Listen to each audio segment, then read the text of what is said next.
Zay no makasika an'iny fa fotoana mampitombo ny famezivezena ny vanim-potoana ny fety tahaka izao raha ny fanazavana sy ny fanamarihana nentin'ireo mpitatitra dia ny alohan'ny fetin'ny faran'ny taona no nahamaro ny mpandeha mandray ireny taxi brosy mihazo ny faritra mandidina ny ireny vohitra ireny. Andao rahantsika ny fanazavana miompana amin'izay. Ny tombony isan'ny mpandeha oharina amin'ny isan'andro nandritry ny fety Noely sy ny faran'ny taona araky ny nambaran'ny mpitatitra. Nisy hatrany ny mpandeha na ny avy any amin'ny faritany na ny avy eto Antananarivo.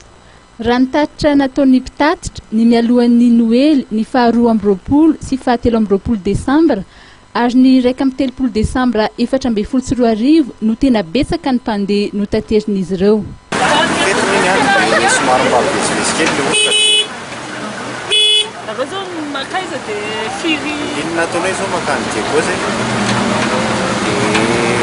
Somaro ohatran'ny hoe filaza anazy hoe zay tsy manao taona averina.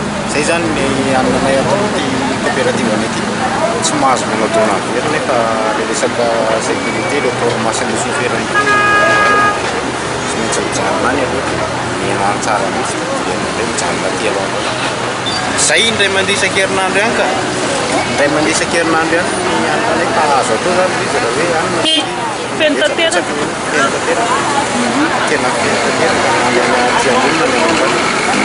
Nanao ana tamin'ity betsaka ve mpandeha ho an'ny coopérative anareo? Ia, eny misy any aloha raha oharina amin'ny hoe teo aloha hoe tsy vakatra zany dia misy mpandeha.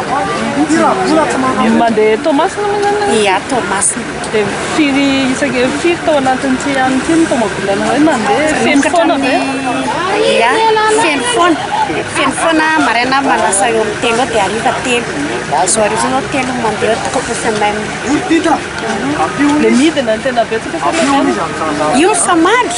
Hitanao ohatra hoe midina daholo aloha ny olona le mandeha ohatra hoe mandeha mamonjy amin'ny havana ny anina dia avy eo famaly ndray miakatra daholo izy dia mangila kely indray ilay ety Antananarivo. Izay fiasan'ny mpandeha. Ny mpandeha zany teo amin'ny 22 décembre zany 23 décembre zany misy fety hoe 15%. Dia ny 31 nisy ohatran'ny 15% koa fa sisan'izay mitovy amin'ny andavanandro ihany.